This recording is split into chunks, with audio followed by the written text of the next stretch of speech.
순애보적인 사랑을 우러러봤고 저는 그것이 너무나 당연한 만큼 아내만을 보면서 살았습니다. 슬아의 자식들도 넷이나 볼 만큼 금슬이 좋았던 저희는 노년에 와서 그게 더 빛을 발했어요. 서로 존중하고 배려하는 정말 이상적인 부부였죠. 아내가 병으로 쓰러지기 전까진 자웅동체라고 할 만큼 우리는 한 몸이었고 모든 일상을 같이 했습니다. 그런 거 보면 다 제 짝은 있었던 법이에요. 저는 2번의 결혼 생활을 했지만 행복하기만 했던 2번째 결혼 생활과는 달리 불행의 연속이었습니다. 첫 번째 아내와는 부모님의 소개로 만난 사람이었어요. 20대에 3살 더 어린 전처와 만났는데 괜찮은 사람이긴 하지만 확 와닿지는 않더라고요. 하지만 전처가 워낙 집안이 좋고 잘 사는 무남 동녀 외동딸인지라 저희 부모님은 가진 것 하나 보고 눈이 머셨던지 제게 결혼하라고 일단 밀어붙이고 보았습니다. 결혼이 별건 줄 아니? 그냥 이 여자 저 여자 봐도 걔만한 애가 대체 어디 있다니? 부모님 재산 물려받을 것 많겠다. 애 사람 됨됨이도 똑부러지고 예쁘겠다. 나는 네가 그 애랑 잘 돼서 좋은 가정꾸리며 살았으면 좋겠다 라고 말씀하시는데 이미 전처 아버지와 저희 아버지께서는 서로 사업상 이익이 맞아 잘 알던 사이였고 어머니끼리도 덩달아 친한 사이였던지라 저와 전처 사이를 일단 밀어붙이고 본 것 같았습니다. 전처는 저보다 3살 연상이었는데 그 집에서는 딸 하나 있는 거 얼른 시집 보내려고 전전긍긍하던 찰나였어요. 지금에야 결혼하면 어린 축에 속하지만 당시 30을 가깝게 보고 있던 전처는 노처녀였던 거였죠. 이리저리 재다가 혼기 막바지에 임박해서 저를 만난 것이었습니다. 저 역시 워낙 숫기도 없고 사람 만나는 게 어려워 변변한 교제 한번 보태봤는데 사실 사람은 괜찮다 쳐도 연상은 좀 그래서 망설이고 있었지요. 그래도 부모님이 이리도 밀어붙이니 마음을 열고 보게 되더라고요. 결국은 사람 자체는 그렇게 싫은 건 또 아니었던지라 전처나 저나 부모님에게 떠밀려 결혼하게 되었습니다. 결혼은 했지만 생활은 순탄치 않았어요. 연상인 전처가 어려워 존대를 했는데 전처 역시 제게 남편인지라 존대를 하며 우리는 형식적인 대화만 해갔습니다. 밥 먹었어요? 네, 부모님 전화 오셨는데 알려줘야 할 것 같아서요. 연락드려 볼게요. 전 제 방 가서 들어가 잘게요. 네, 쉬어요. 이런 대화가 다였습니다. 말이 많은 편이 아니었던지라 항상 조용했고 성향도 너무나 달랐으며 개인적인 생활에 집중하면서 점점 사이는 멀어져만 갔습니다. 그나마 신혼여행 때 혼인문 베이비가 찾아와 주었는데 워낙 전처가 태기를 가진 상태에서 힘들어하고 입덧도 워낙 심해서 각방까지 쓰는 바람에 우리는 달달해야 할 신혼생활조차 몸이 건조했습니다. 전처는 딸을 낳은 후 육아에만 집중했고 산후 우울증까지 겹쳤는지 많이 힘들어했습니다. 그때는 애 낳는 여자는 당연히 그러려니 했던 시절이라 따뜻한 말 한마디 할 줄 모르던 저는 제 일에 충실하며 돈만 벌어다 주면 되는 줄 알았어요. 아내 역시 그맘때쯤 제게 지쳐가고 힘들어했던 것 같습니다. 웬만하면 3살 배기 딸아이를 봐서라도 형식상 부부로라도 사는 게 맞겠다 싶었지만 우리가 딱 하나 뜻이 맞는 게 있다면 둘 다 아이보단 내 인생이 소중하다는 것이었죠.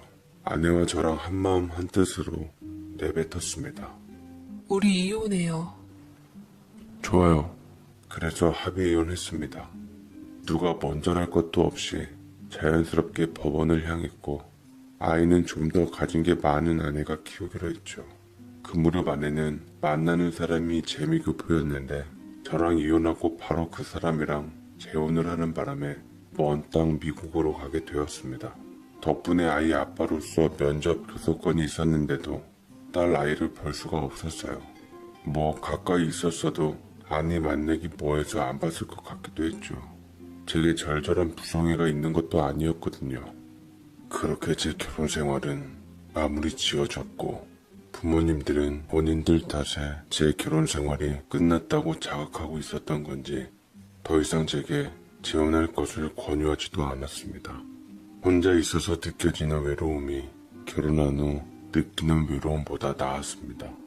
허무하지는 않았거든요. 그로부터 이혼한 후 4년 정도 지났을 때 어느 정도 돌싱 생활에 적응했을 무렵 저는 우연치 않게 직장에서 만난 신입사원을 보게 되었습니다. 상큼하고 예쁜 발랄한 매력이 눈이 부셨던 그녀를 본 순간 제게 처음으로 설렘을 주었고 반한다는 것이 뭔지 알게 해주었죠. 일적으로 도와주다가 저는 그녀와 정이 붙었고 여전히 숫기 없었던 성격인 제게 보다 못해 그녀가 먼저 데이트 신청을 해왔습니다. 혹시 괜찮으시면 저랑 식사 같이 하시겠어요? 이제껏 제일 도와주시느라 고생 많으셨는데 대접하고 싶어요. 라고 말했고 저는 그녀에게 운명의 종소리를 느꼈습니다. 우리는 기본 성향이 잘 맞았어요. 안 맞는 건 맞추는 재미도 있었습니다. 처음으로 알콩달콩 사랑에 빠진다는 것이 뭔지를 알게 됐고 이제 내 인생에 그녀가 없으면 안 된다고 비로소 깨달았을 때 저는 그녀와의 결혼을 위해 청혼했습니다. 나와 결혼해 줄래? 우리 평생 행복하게 잘 살자. 제가 어설프게나마 남들 다 아는 이벤트를 따라하며 청혼을 하자 그녀는 눈물을 한가득 머금고 제 청혼을 받아들여 줬습니다. 아내는 제가 이혼할 미기에 반대하는 부모님을 어떻게든 설득시켜 저와 기어이 결혼을 꼬린시켰고 금슬이 유달리 좋아 슬아의 자식을 넷이나 보게 될 줄은 몰랐습니다. 아내와 저는 항상 사랑의 믿음을 확인하고서 살았죠. 하지만 그때 제 행복을 가로막는 먹구름이 잠시나마 앞을 가렸습니다. 여보세요? 오랜만이에요. 화영이 아빠 맞죠? 바로 몇 년 전 이혼한 전처의 연락이었습니다. 미국에서 재혼에 잘 산다고만 들었는데 웬일로 제게 전화를 한 건지 의아했습니다. 제 전화번호는 어떻게 알았는지 몇 년 동안 생사조차 확인 안 했던 사람이 무슨 일이 그토록 급했는지 요금 비싼 국제전화로 온 것이었습니다. 저는 당시 셋째 아이를 임신한 아내의 눈치를 보며 전화를 받았습니다. 무슨 일입니까? 우리 화영이가 많이 아파요. 지금은 당신밖에 도움을 요청할 데가 없네요. 밑도 끝도 없이 잊고 있던 딸 화영이가 아프다는 말로 심하게 흐느끼는 전처의 감정을 본 것은 그게 처음이자 마지막이었습니다. 저도 그때는 많이 놀랐었어요. 아내와 아이들이 저를 집중하는 줄도 모르고 저도 모르게 큰 소리를 치고 말았습니다. 화영이가요? 왜요? 어디가 아픈데요? 소아백혈병이라고 진단을 받았는데 항암 치료를 받으면 그나마 완치율은 높다고 해요. 근데 치료비가 많이 부족해요. 한마디로 아이 치료비를 보태달라는 소리 같았습니다. 허나 친정이 살 만큼 산다고 알려진 전처였고 재혼한 남자도 재력가라고 알려졌는데 그 자존심의 치료비 때문에 애아빠인 내게 전화를 했을까 싶더라고요. 이유야 어찌됐든 애 엄마가 도와달라니 제 딸인 만큼 책임감에 도우는 게 맞았고 소중히 갖고 있는 돈을 최대한 보태려고 했는데 그 사실을 안 주변에서 들고 일어서기 시작했습니다. 일단 누구보다 현실적인 아내는 자신의 아이들을 앞세워 결사 반대를 했습니다. 절대 안 돼요. 지금 벌써 셋째 아이를 가졌는데 당신이 책임져야 할 입들만 벌써 몇 명인데요. 변변한 집도 마련해야 하고 이제 애들 자라면 교육비다 뭐다 한가득 들어갈 텐데 내가 당신 전처주라고 한 푼 두 푼 모아 아껴서 생활한 건 아니잖아요.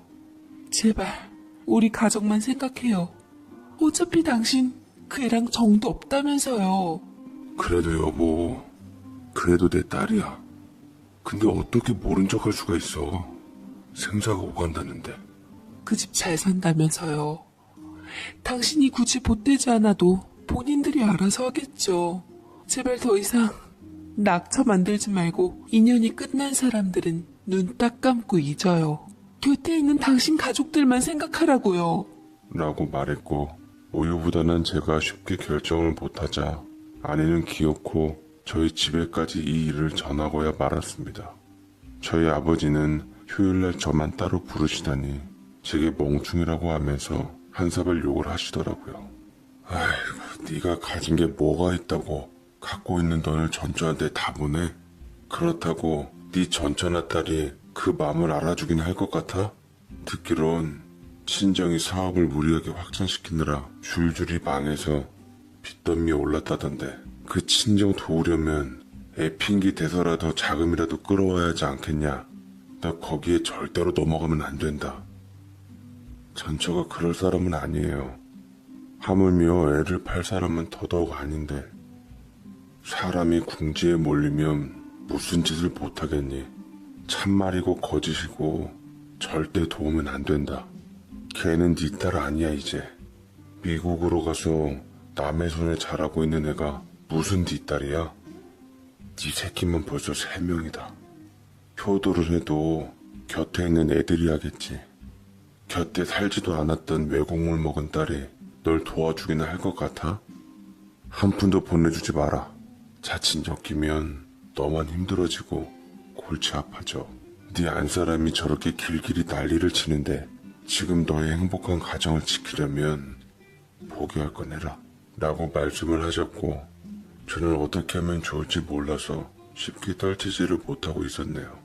일단 제가 가진 돈은 모두 아내에게 맡겨 생활하고 있었고, 아내가 허락하지 않는 한 당장 빼오기도 힘든 실정이었습니다. 저는 제 자식들을 보며 예전 기억에 잠시 묻어뒀던 내 첫째 딸 웃는 미소를 쉽게 기억해냈고, 새삼 떠올리니 애비 노릇을 못해준 게 마음이 아팠습니다. 상황이 어렵다고 하니 돈 때문에 아이가 잘못될까봐 더 염려가 됐지요. 생각도 못해 몇 날 며칠을 고민하다가 최소한의 사람의 도리를 지키고자 친구들한테 1,000만 원 정도를 빌려 전처한테 보내주었습니다. 제가 마련할 수 있는 최대한의 돈이었어요. 전처는 고맙다는 마지막 말을 전했지만 제가 할 수 있는 말은 이게 해줄 수 있는 전부다. 내 소중한 가정을 지키고 싶으니 다신 연락 주지 않았으면 좋겠다. 이런 말뿐이었습니다. 그래도 아버지로서 제 성의는 보였으니 전처나 딸이나 더 이상 제 인생에 걸림돌이 안 되길 바랬죠. 하지만 나중에 1,000만 원을 빌린 것으로 인해 들통이 나버려 이혼의 위기까지 가게 되면서 전 딸을 도와준 것을 후회하게 되었습니다. 이것 때문에 전처와 두고두고 응어리가 져버려서 신뢰를 잃어버리고 말았죠. 다신 전처랑 그 딸을 내 맘에 두지 않겠다고, 내 아내는 오직 당신뿐이고 자식도 우리 아이들이 전부라며 다짐하고 싹싹 빌었습니다. 전처와 딸을 다신 보지도 찾지도 않겠다 했습니다. 실제로 그 이후로 전처와 연락이나 만남은 전혀 이루어지지 않았으니 정말로 없었던 것처럼 그렇게 잊고 살게 되었어요. 아내는 어느 정도 마음을 가다듬자 제게 일이 당부하더군요. 물론 그 아이는 당신 딸이 맞으니 도덕적으로는 어느 정도 책임이 있는 게 맞아요. 하지만 그걸로 당신이 전처랑 연락하는 것도 싫고 금전적으로 부담을 져서 우리에게 피해가 오는 것도 싫어요. 이래서 어른들이 애 딸린 이혼남하고는 결혼하지 말라고 했나 싶네요. 아무튼 난 절대 그런 거 용납 못하니까 당신이 앞으로 노선 정리 확실하게 해요. 라고 했고, 저는 아내의 신뢰를 얻기 위해서 무조건 아내 뜻대로 하겠다 약속했습니다. 통장도 카드도 집 명의까지 모두 뺏기고 평생 가정을 위해 최선을 다하며 돈 벌어 살았던 덕에 아내도 제 노력에 점차 마음을 여는 듯 했고, 다시 처음처럼 잘 살고자 하며 이후 천만다행히 노년까지 별다른 갈등 없이 지냈습니다. 그런데 말입니다. 수십 년이 흐르면서 자식들 장성하고 대학 보내고 결혼까지 시켜 손주 손녀 태어나 재롱 보며 눈 감는 날까지 행복하기만 할 줄 알았던 제게 가슴 아픈 일이 생겨버리고 말았습니다. 바로 그토록 사랑했던 제 아내가 치매로 쓰러져 버리고 만 것이었죠. 뇌혈관이 막혀 중풍과 치매기가 동시에 찾아온 제 아내는 몸이 굳어져 가고 정신이 아득해지면서 저도 자식들도 못 알아보기 시작했습니다. 처음에는 우리 가족들 모두 점점 아이가 되어가는 아내를 적응하지 못했지만 사람은 적응의 동물이라고 저는 현실을 빠르게 인정할 수밖에 없었습니다. 그게 아내와 저 스스로를 힘들지 않게 하는 일이라 여겼습니다. 그렇지만 자식들은 그게 힘든 모양이더라고요. 저는 정답게 딸 둘, 아들 둘을 낳았는데 어쩜 넷이 그렇게 똑같은지 하나같이 마음은 아파했을지언정 행여 부담이 자기에게 올까봐 무척이나 염려가 되는 모양이었어요. 어느 날 저 빼고 넷이 작당하고 얘기하는 모습을 보았는데 대화 내용은 실로 충격이었습니다. 아우, 엄마 어떻게 하면 좋지? 마음 아파서 나 도저히 못 보겠어. 그렇다고 일실적으로 모실 수도 없는 노릇이고. 그렇게 마음이 아프면 누나가 좀 모시던지 착한 척 아주 오지게 하면서 쏙 빠져나가면 돼? 현실적으로 못 모셔? 어차피 매형 바빠서 잘 들어오지도 못하고 아직 얘도 안 들어섰잖아. 누나 전업주부겠다 못 모실 이유가 없잖아. 그렇게 말하는 오빠가 좀 모시던지. 언니는 병원 다니면서 애기 계획이 있지만 오빠랑 세연이는 딩크족이잖아. 세연이도 전업인데 언니한테 좀 부탁하면 안 돼? 막내, 말이야 바른 말이지. 솔직히 부모님을 자식이 모셔야지. 어떻게 생판 피한 섞인 며느리가 모시냐? 엄마 때문에 진짜 미치겠네. 자식한테 이게 죄 짓는 거지. 듣고 있던 저도 속상했습니다. 사랑으로 부족함 없이 길렀다던 내 새끼들은 부모가 아프자 서로 책임을 떠넘기며 어떻게 처리할까 고민이었고 자칫 잘못하다간 우리 둘은 버림받을 판국이었죠. 아내는 미련스럽게도 재산 역시 야금야금 저 몰래 자식들한테 퍼줬던지라 우리가 믿을 거라고는 작은 집 한 채랑 연금밖에 없었습니다. 자식 키워봤자 다 소용없다더니 저것들 보고 하는 말이라 생각하며 통탄할 지경이더군요. 그래서 품 안의 자식들이라 했나 봅니다. 저까지 아내를 돌보다 탈이 날까 걱정했던 자식들은 애시당초 아내를 요양원행을 결정했던지 저들끼리 회의한 내용들을 제게 보고하더이다. 아버지, 어머니 요양원을 모시도록 해요. 요양원 요새 예전 같지 않아서 차라리 아버지보단 전문가들에게 맡기는 게 나아요. 아버지까지 탈나시면 저희라고 맘 편하겠어요? 엄마를 사랑하는 마음은 알지만 이럴 땐 고집 부리지 말고 자식 말 들어주는 게 바람직한 일이라고요. 저는 싸늘하게 딸을 보고서 아내를 더욱더 챙겼습니다. 난 네 엄마, 아니 내 아내를 절대로 요양원에 못 보낸다. 뉴스에서 그렇게 자주 요양원에 관련된 이런저런 심각한 문제들을 내보내는데 내가 거기를 어떻게 믿고 내 가족을 맡기겠냐. 나와 네 엄마는 요생을 함께 하기로 했는데 나 편하자고 요양원에 둘 수 없다. 그럼 저희들은 절대로 못 도와드려요. 저희들은 분명히 말씀드렸으니까 어머니에 대한 책임을 저희에게 전가시키지 않는다고 약속하세요. 다 아버지를 위해서인데 왜 저희들 마음을 몰라주세요. 가거라. 니들하고 더 이상 할 말 없으니까. 니들 말 맞다나 나나 니들 엄마 저 세상 가도 니들한테 뒷처리 안 맡기마. 니들 행복하게 잘 먹고 잘 살아라. 저는 그렇게 말을 확 던져버렸습니다. 자식들은 제 말을 기다리기라도 한 듯 저들끼리 짝짝꿍하며 연락을 딱 끊더라고요.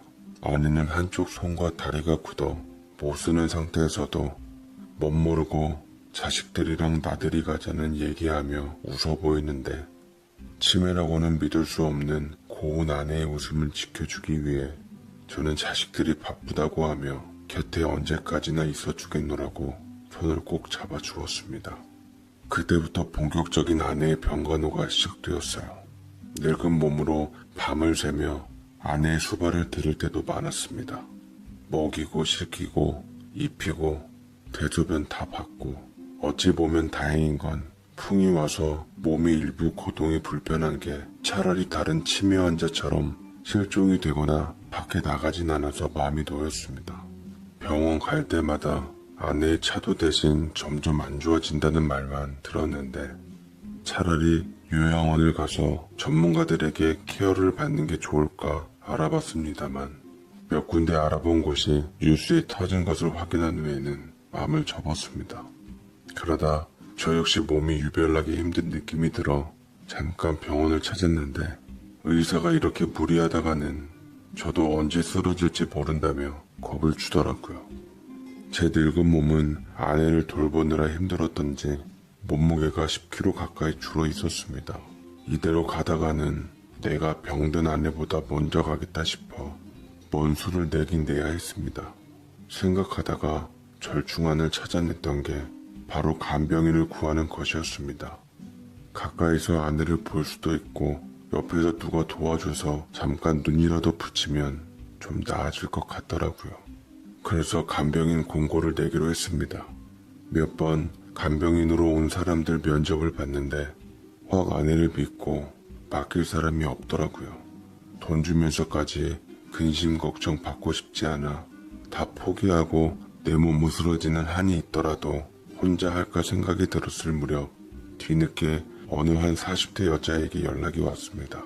저는 포기한 채 면접 보러 오라는 얘기를 했고 면접 보는 것도 힘들어 마지막이다 생각하고 보기로 했는데 그때 왠지 모를 낯익은 여자가 면접 보러 오는 자리에 과일을 사가지고 왔더라고요. 블루베리 좀 사와봤어요. 블루베리 안에 있는 안토시아닌이 치매 개선에 좋다고 해서요. 저희 어머니도 치매라서 제가 모신 덕분에 거기에 관해서는 잘 알고 있어요. 라고 말하는데 느낌 탓인진 몰라도 왠지 넌짓이 낯이 익은 느낌이 났습니다. 거기다 본인의 치매 어머니를 모셨다며 잘 돌볼 수 있다는 말은 크게 어필이 되며 제게 신뢰감을 주었습니다. 저는 그 40대 여성을 고용하기로 했고 여성은 다음날 짐을 싸들고 저희 집으로 왔습니다. 남는 방 있으시죠? 원래 잠 못 자고 환자 보는 고통이 더 커요. 저는 예전부터 늘 해왔던 일이라 인이 배겨서 잘 해낼 수 있는데 사장님은 그냥 저 시키시기만 하시고 좀 쉬세요. 얼굴이 많이 안 돼 보이셔서요. 돈은 약속한 월급만 받도록 할 테니 급여 걱정은 마시고요. 라며 친절하게 말했는데 물론 밤낮으로 간병인을 쓴다는 것이 돈 문제도 있었지만 제가 젊은 여자랑 24시간 있는 게 불편하고 남의 이목도 신경 쓰느라 겸사겸사 걸렀던 거였거든요. 처음에는 자기 멋대로 짐 싸가지고 들어올 모양새로운 그 여자가 당황스럽기도 했고 고리타분한 노인네 생각에 무례하다고도 생각이 들었지만 여자는 어영부영 넘기며 은근슬쩍 집 안으로 들어왔습니다. 처음에는 영 안되겠다 싶어 말을 돌려가며 집에서 나가라고 할려치는데 그 여자는 서두치며 자기 사정을 얘기하더라고요. 제가 딱히 가족도 없고 갈 곳이 없어요. 임자 못 만나 결혼도 못했고요. 제가 어머니 모시면서 전 재산 있는 거 먹고 살려고 이것저것 투자하다 사기당하고 해서 어머니 장례식 비용도 겨우 마련해 이 집 저 집 돌아다니는 신세가 됐네요. 전 껄끄러우면 어쩔 수 없지만 제가 살 방안을 마련할 때까지만 사모님 보필하게 해주시면 안 되실까요? 사모님 뵈니까 저희 떠나간 어머니 생각도 나고 해서요. 라고 말을 하는데 눈이 시뻘개지는 게 정말로 저희 아내를 보면서 떠나간 어머니를 그리워하는 것 같아 저는 인정을 베풀기로 했습니다. 여자는 저희 아내와 동고동락하며 지극정성이었어요. 아무리 돈 받고 하는 거라지만 효심 깊은 친자식도 이렇게는 못할 것 같을 정도로 최선을 다했습니다. 서너 시간밖에 자지 못한 상태에서 중간중간 깨서 계속 아내의 대소변과 컨디션을 살폈고 식사도 치매에 좋다는 식단들로 짜서는 아내에게 신경 쓰며 먹여주었습니다. 하루에 한 번씩 밖에 산책 나가게끔 해서 기분 전환을 시켜줬고 즐겁게 말동무를 해주거나 노래도 같이 불러주고 병원 갈 시간 역시 빼놓지 않고 챙기는 등 정말 너무나도 잘해주었습니다. 진심으로 신경 써줘서 고마웠습니다. 저는 간병인의 월급날 얼마를 더 챙겨 넣어주기로 했어요. 아주 넉넉한 환경은 아니었지만 자식보다 더한 정성으로 봐주니 제가 쓸 돈을 좀 덜 쓰더라도 그렇게 주고 싶더라고요. 허나 간병인은 제게 꼭 다시 돌려주고는 했습니다. 됐어요, 세상님. 여기서 재워주고 먹여주는 걸로 충분합니다. 월급을 안 주시는 것도 아닌데 이런 것을 넣어주시면 제가 애쓴 일이 표가 안 나잖아요.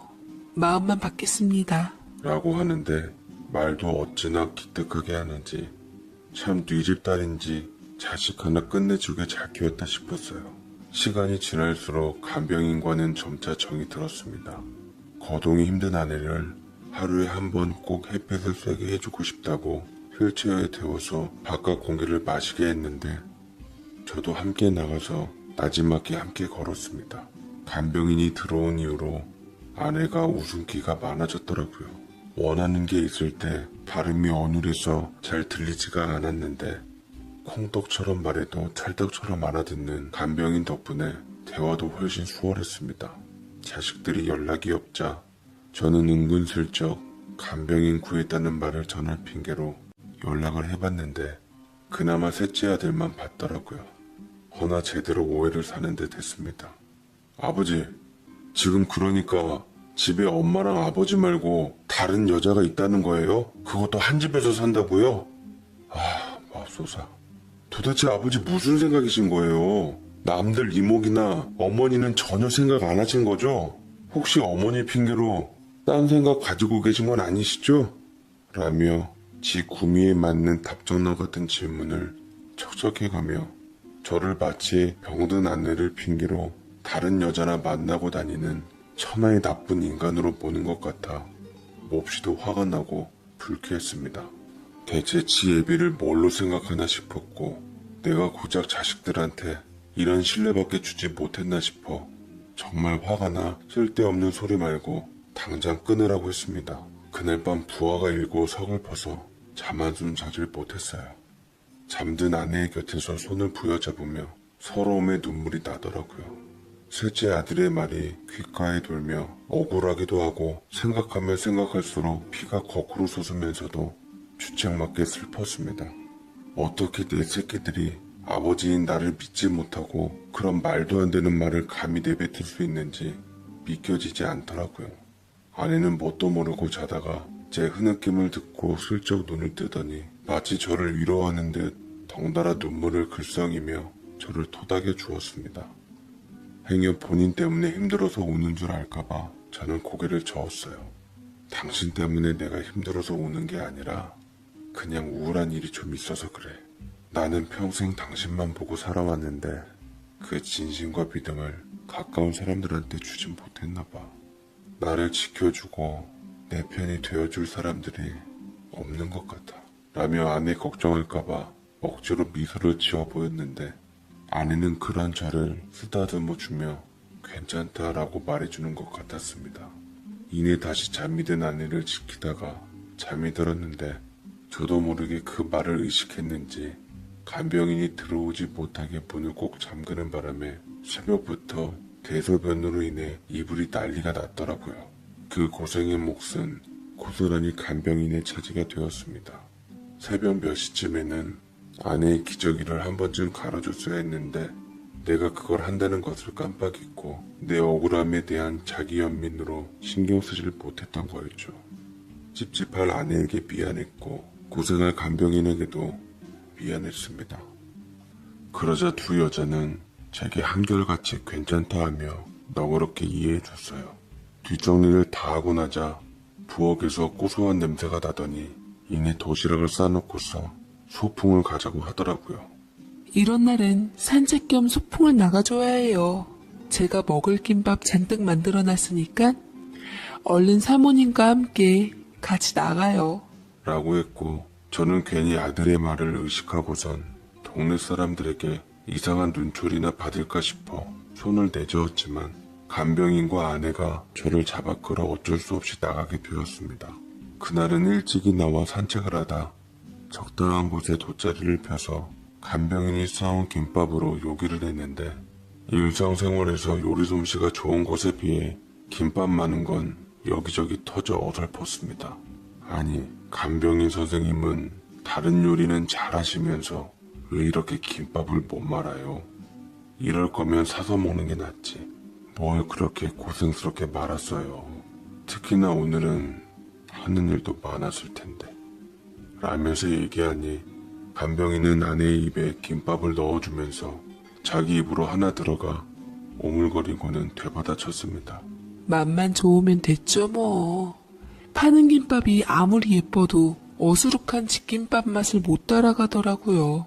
예쁘게는 못 사도 맛있게 싸면 되는 거 아니겠어요? 제가 어렸을 적에 미국물 좀 먹어서 저희 엄마랑 다시 한국에 온 후 김밥 처음 먹어봤어요. 뜻밖의 얘기였습니다. 미국에서 교육받았으면 앵간히 사는 집이었고 교육도 잘 받았을 텐데 왜 지금 무일푼으로 남의 집살이하며 간병인을 할까 싶더라고요. 그래? 어렸을 적에 미국에서 살았구만. 학업 때문에 미국에서 살았나? 아니면 부모님 직업 때문에? 대수롭지 않게 물었는데 간병인은 일순간 표정이 어두워지더니 이내 젓가락을 내려놓더라고요. 처음으로 나지막히 자신의 이야기를 해주기 시작했습니다. 어머니가 저희 친아버지랑 이혼 후에 재미교포랑 재혼하시고 미국으로 가서 사셨거든요. 그런데 미국에서 어머니는 재혼하신 새아빠와 행복하질 못했어요. 그래서 또 이혼해가지고 저 고등학교 때 새아빠 사이에서 낳은 동생 둘과 함께 한국으로 다시 왔는데 이미 떵떵거리며 잘 살던 외갓집도 가세가 기울어서 엄마가 비빌 데도 없었고 저희 삼남매 혼자 키우시느라 힘드셨는지 연세도 많이 안 잡수셨을 때 이른 치매가 오셨더라고요. 동생들은 엄마 병세가 안 좋아지자 미국으로 다시 들어가 제사할 길 바빠서 안 오고 있고 엄마 돌아가실 때까지 소식만 겨우 전하다가 이제는 그것마저 끊어졌어요. 힘들게 살았네. 그래도 어머니가 복이 많으시네.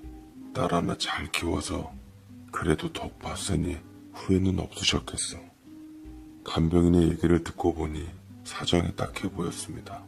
그래도 어떤 의미인지 이런 효녀심장 같은 기특한 자식을 낳았는지 얼굴도 못 뵌 양반이지만 괜시리 간병인 어머니가 부럽더군요.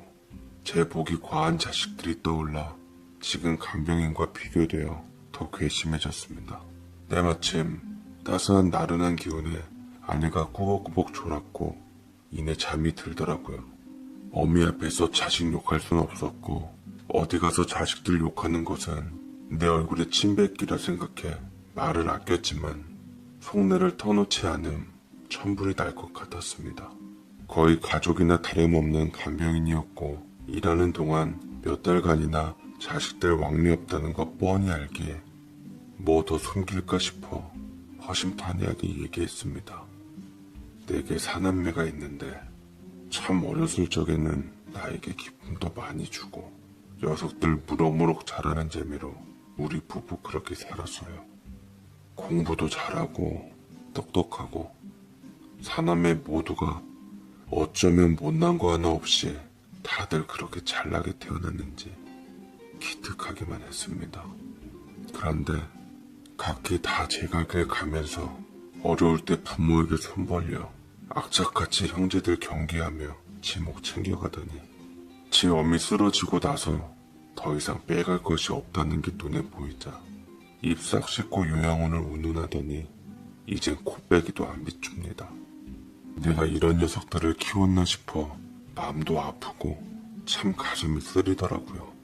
평생을 잘 살았다고 생각했는데 뚜껑을 열어보니 정작 제일 중요한 자식 농사가 잘 되진 않았더군요. 어쩐지 자제분들께서 많이 안 오신다 생각했는데 그럼 사장님 자제분은 사남매가 전부세요? 처음엔 참 별스런 질문이다 싶었습니다.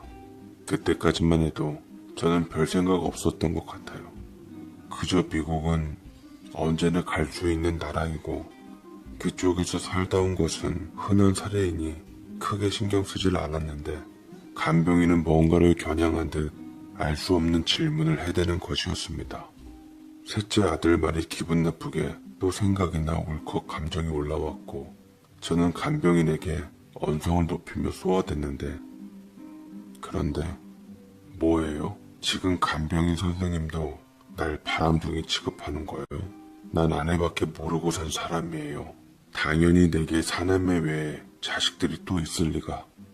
그런데 일순간 저는 온몸에 강렬한 전율이 느껴지면서 세척의 그 간병인을 다시 볼 수밖에 없었습니다. 그동안 현실에만 집중하느라 지난 과거는 자연스럽게 잊혀진 탓에 간과한 사실이 있다는 것을 깨닫게 되었어요.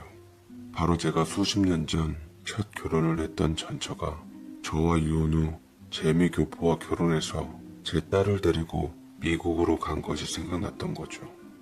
거기다 외갓집에 가세가 기운다는 것도 내가 알던 내용이었고 옛날에 소아 희귀병에 걸렸다며 전처가 울며 전화해 내가 치료비 하라고 1,000,000원을 보내줬던 그 딸이 설마 하니 제가 몸을 떨며 뭔가 짐작하는 눈치이자 간병인은 또렷하게 제 눈을 응시하고 답했습니다. 네, 제가 바로 화영이에요, 아버지. 이 정자, 선자, 조남 쓰시는 분이 바로 제 어머니이십니다. 여태 사는 게 막막하고 바빠 이제야 찾아뵙게 되었네요. 저라는 딸, 아버지한테 존재감도 없었을 텐데 그래도 기억해 주셔서 감사드려요. 그 간병인은 바로 어렸을 때 헤어졌던 전처가 데려갔던 제 딸 화영이었어요. 세상 참 넓다가도 좁더라고요. 어떻게 화영이가 지금 내 눈앞에 있을 수 있었던 건지 그 와중에도 어렸을 때 찾아온 몹쓸병을 무사히 잘 이기고 이렇게 성년이 되어 잘 살아있구나 싶은 마음이 애비로서 본능적으로 안심과 죄책감을 줬습니다. 어찌 보면 1,000,000원만 덩그러니 던져준 채 아픈 딸을 제 손으로 버린 비정한 아비가 되었으니까요. 어쩔 수 없었어요. 저도 제 가정과 사랑하는 사람이 중요했으니까요. 그게 설령 딸이라 할지라도 말이죠. 똑같은 내 자식이었지만 화영이보단 사남매 내 새끼들이 훨씬 내 핏줄 같았습니다. 지금까지도 화영이한테는 자식으로서의 사랑과 애정보다는 죄책감과 미안함이 더 컸습니다.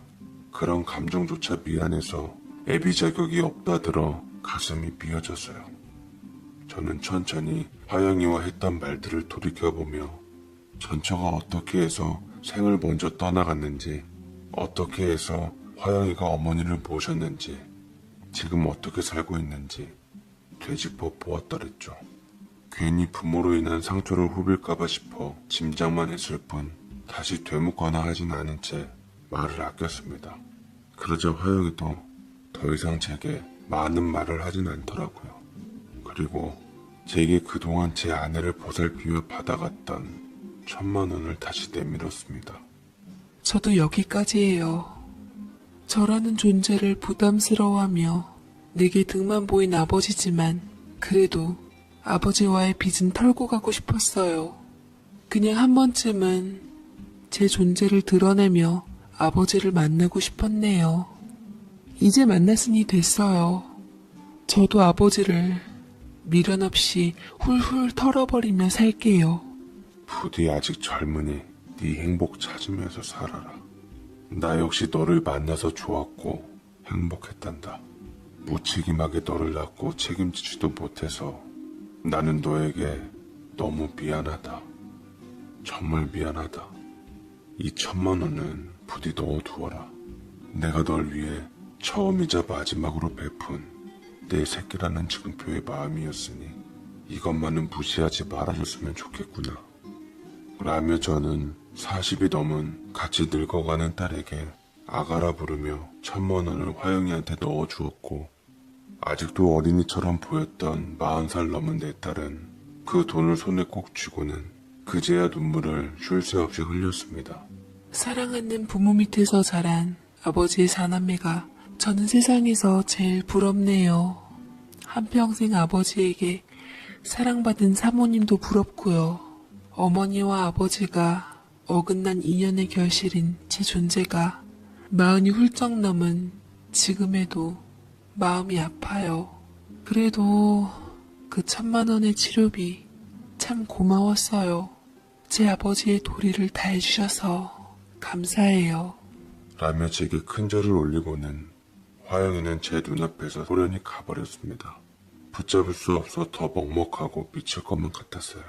뒤늦게 일어난 아내는 수족과 같이 본인을 지켜줬던 화영이를 찾았지만 이미 그 아이는 연기처럼 날아간 후였죠.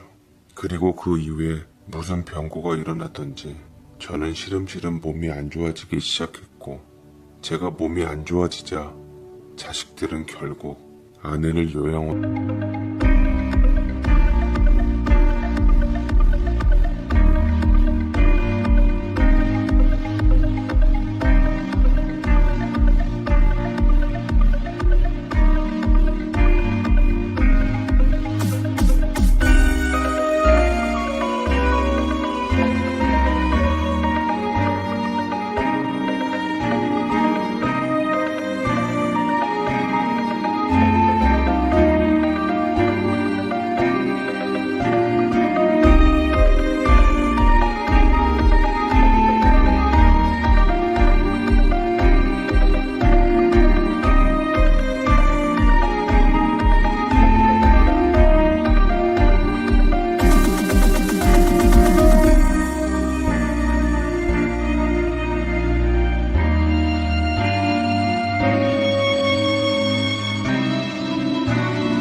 보내버렸습니다.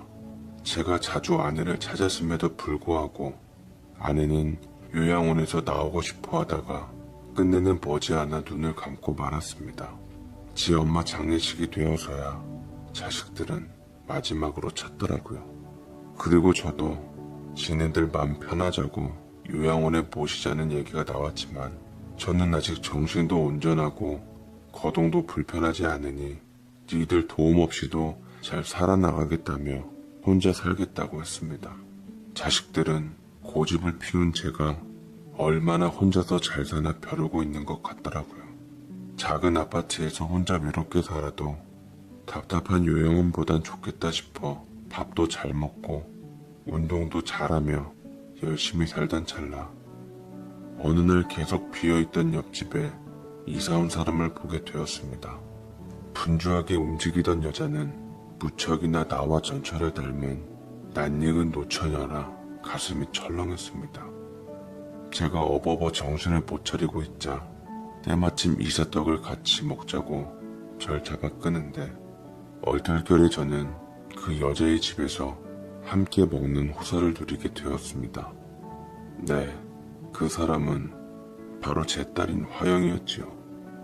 좋은 이웃으로 잘 지내봐요, 할아버지. 나중에 좀 더 친해져서 진정한 이웃사촌이 되면 제가 좋아하는 사람 좀 봐주기도 하고 아버지처럼 조언도 많이 해주세요.